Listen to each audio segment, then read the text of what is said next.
88.7 FM Ilorin, your shining supreme station.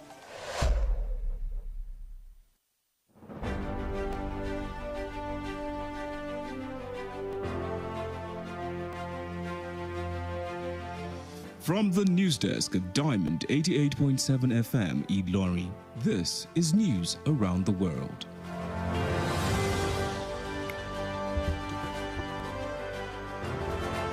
In the headlines, National Association advocates strategies to empower free trade zone host communities.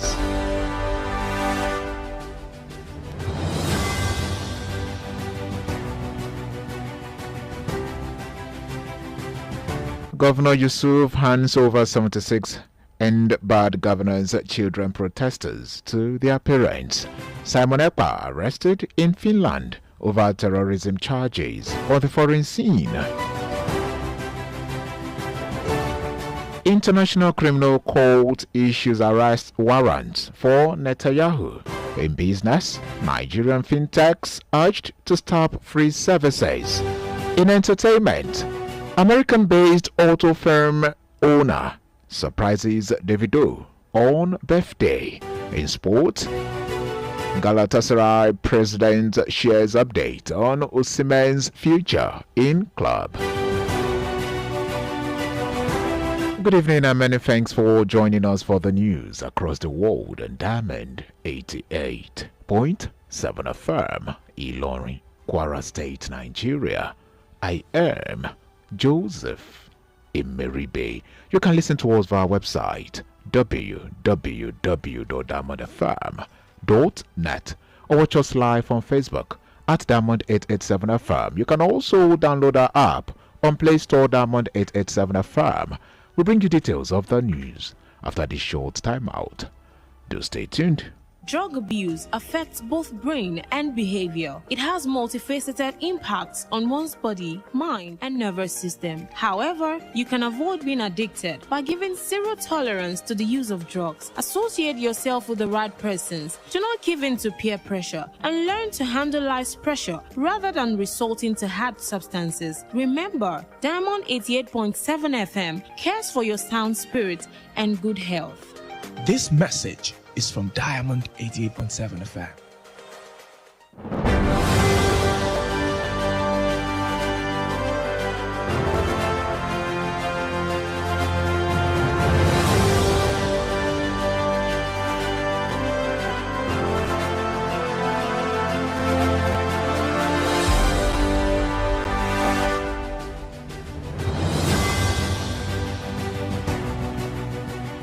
You're welcome back from that short time out.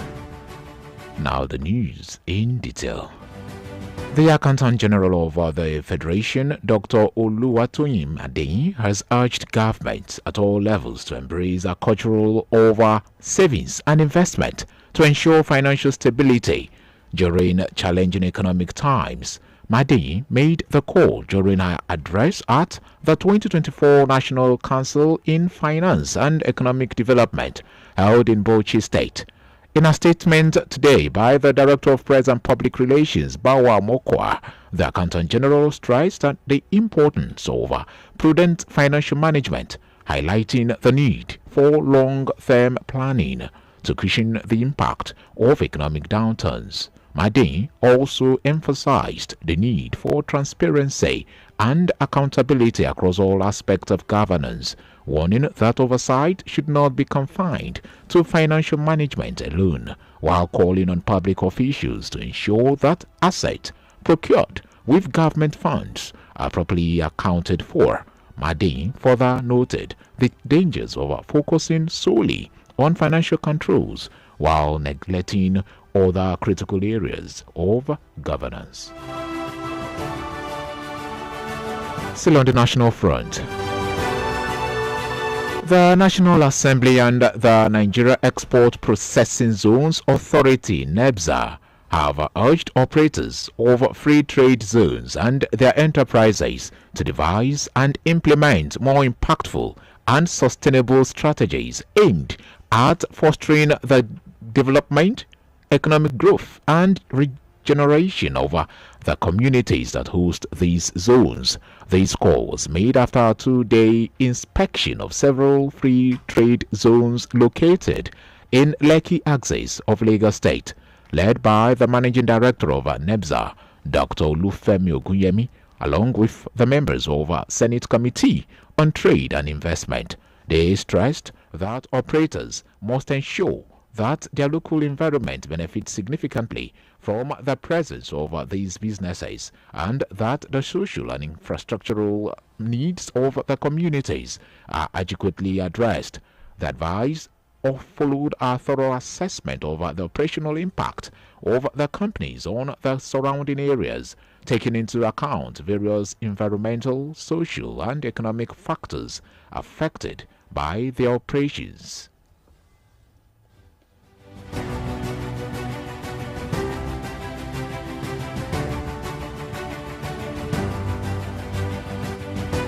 And to update from Kano State. The Kano State government has formally handed over the 76 minors arrested during the End Bad Governance protest to their parents, with a warning to them not to seek donations and support. Governor Abba Yusuf, through his Chief of Staff, Shehu Wada Shagagi, commended President Tinubu for his gracious approval to withdraw the charges against the minors, which was considered an injustice against them. The governor noted that what happened was a great historical teaching to everyone that violence does not pay, and participating in things that are against the law is condemnable. Meanwhile, the State Commissioner for Health, Dr. Abubakar Labaran Yusuf, stated that all the minors were treated for one illness or the other and were successfully given medical attention. Moving on, Nigerian separatist leader based in Finland, Simon Ekpa, has been arrested in Finland alongside 4 others on suspicion of terror-related activities, including incitement to violence and terrorism financing. In a statement released today, the Finnish Central Criminal Police confirmed the arrest of 5 individuals suspected of terrorist activities. According to the police, Simon Ekpa, identified as the main suspect, was detained on suspicion of public incitement to commit a crime with terrorist intent, while the 4 others were apprehended for financing a terrorist crime.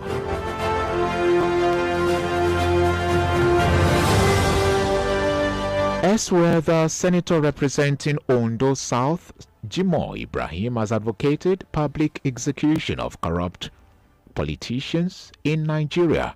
Ibrahim made the call while reacting to the public outcry following President Bola Tinubu's new loan request. Recall that Tinubu had written to the National Assembly on Tuesday requesting approval of external borrowings over $2.2 billion. However, speaking during an interview on a television program, the senator noted that public execution of corrupt officials is the only way to end stealing in Nigeria.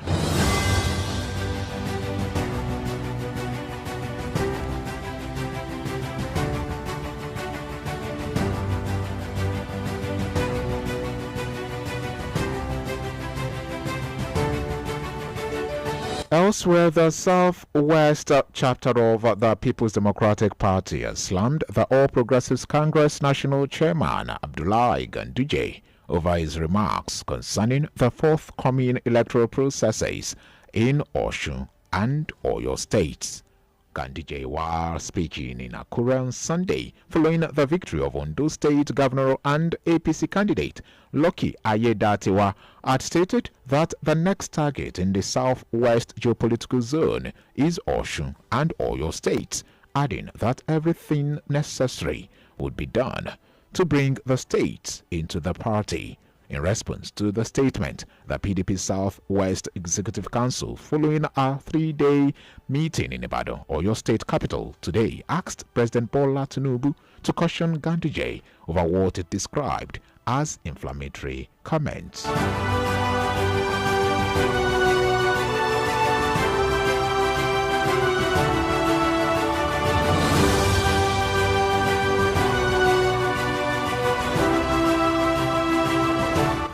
And lastly, on the national front, Aquapet Ventures Ibadan has advocated the need for diversification of aquacultural practices in Nigeria to enhance food security, boost the economy, and pave way for a resilient and self-sufficient fish industry.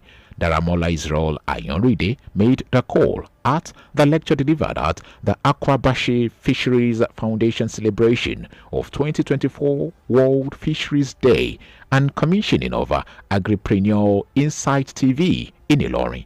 According to him, innovative approach promises a sustainable future for Nigerian aquaculture with the introduction of 5 new exotic fish species that have adapted and thrived in our local environment, supporting a variety of value-added products such as frozen, oven-dried, and smoked fish. In his address, the president of Fish Farmers Association in Kwara State, Brigadier General S.Y. Olashupo, bemoaned the absence of unity in speaking with one voice to getting government recognition as one of the challenges facing fish farming in Kwara. Other challenges highlighted by Brigadier General Olashupo are saturated market and skyrocketing fish feeds from the feed millers. The Vice President of Agribusiness Kwasima, Prince Ajishafuni Ayodeji Tajudeen, posited that knowledge to market level cost minimization and profit maximization in collaboration with other stakeholders such as Bank of Industry are essential for a successful future of fishing. Professor Wasiu Adeyemijimo of the Agricultural Department, University of Ilorin, disclosed that research has led to recirculatory water as well as a reduction of feed cost with local ingredients and chemicals that can negatively affect the consumers, while the representative of the Executive Director of NISPRE, Mrs. Ige Itoha Mercy, disclosed that 2 different machines has been developed by the agency to present and prevent post-harvest loss.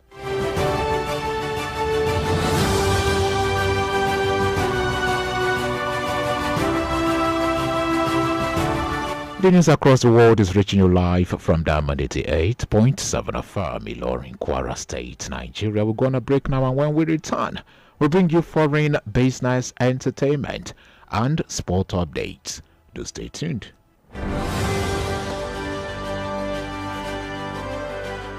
We often think that mental health breakdowns sound like this. I'm emotionally stressed. I'm emotionally downcast. I am so confused of all about life. But in reality, they can sound like this.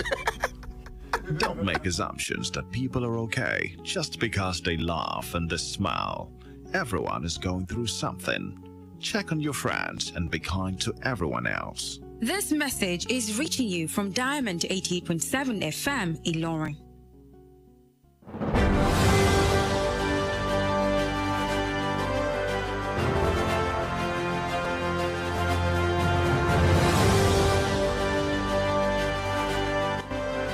You're welcome back from that break. You're still listening to the news across the world, reaching you from Diamond 88.7 FM Ilorin, Kwara State, Nigeria. We now move on to the foreign scene.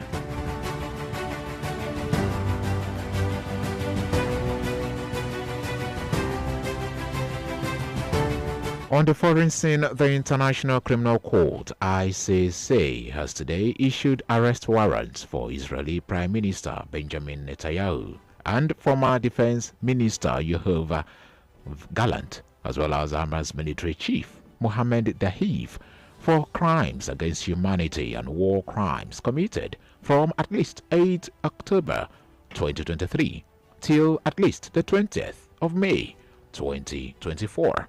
The ICC's move has now limited the movement of Netanyahu, as any of the call to 124 national members would be obliged to arrest him on their territory. According to the court, the arrest warrant had been classified as secret in order to protect witnesses and to safeguard the conduct of the investigations. Meanwhile, the tribunal disclosed that the chamber decided to release the information since the crime and conduct similar to that addressed in the warrant of arrest appears to be ongoing.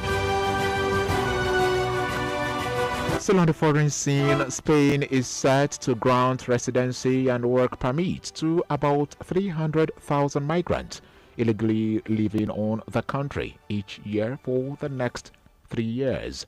The policy will take effect on next May and aims to expand the country's aging workforce.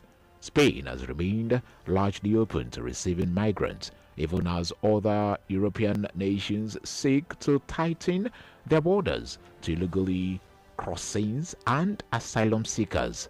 According to the Migration Minister Elma Sahiz, in an interview, Spain needs around 250,000 registered foreign workers in a new year to maintain its welfare state.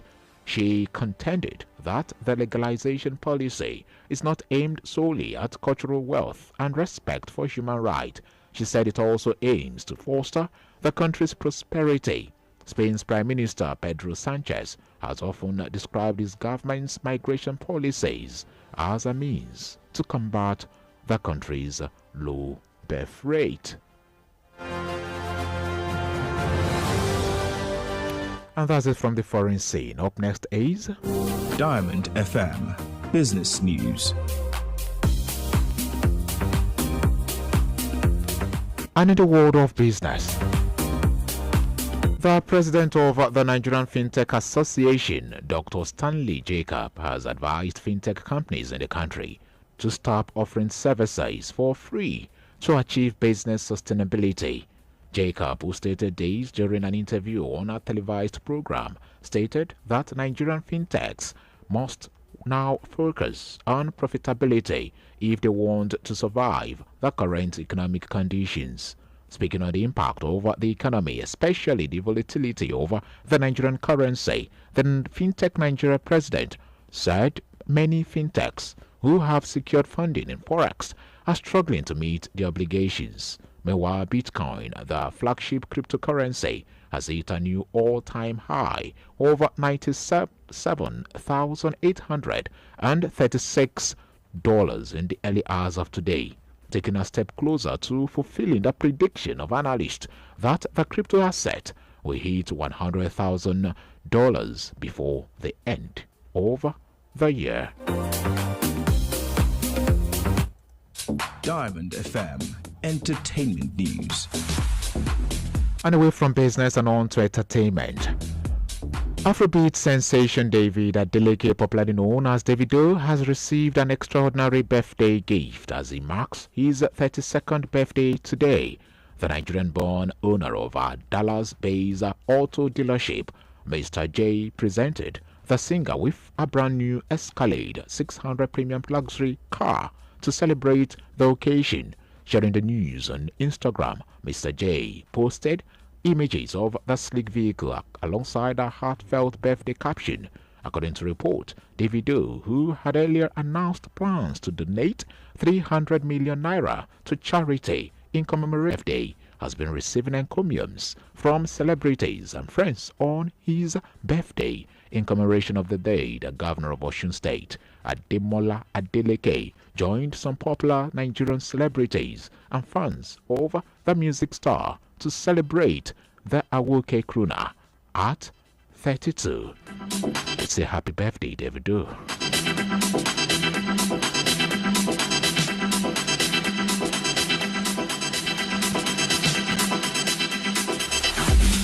And that's it on entertainment. Up next is Diamond FM Sports News.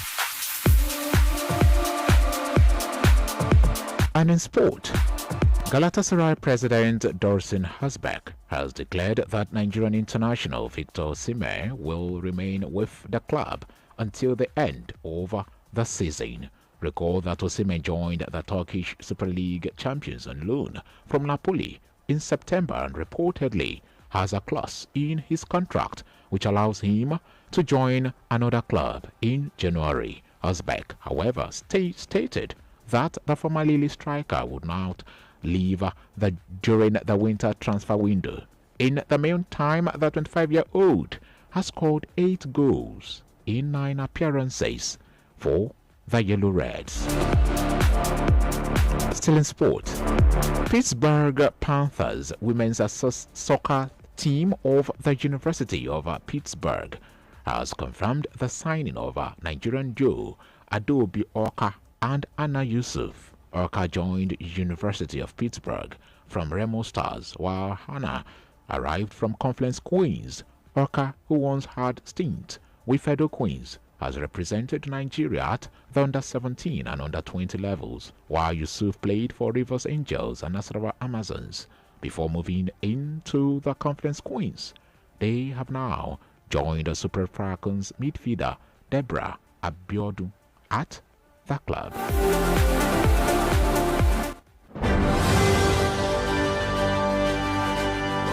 And with that, we've come to the end of the news across the world. But before we go, here is the recap of the major highlights as brought to you. We told you earlier that National Assembly advocates strategies to empower free trade zone host communities. Also, Governor Yusuf hands over 76 End Bad Governance children protesters to their parents. Still on the national front, Simon Ekpa arrested in Finland over terrorism charges. And on the foreign scene, International Criminal Court issues arrest warrants for Netanyahu. In the world of business, Nigerian fintechs urged to stop free services. In entertainment, American-based auto firm owner surprises Davido on birthday. And in sport,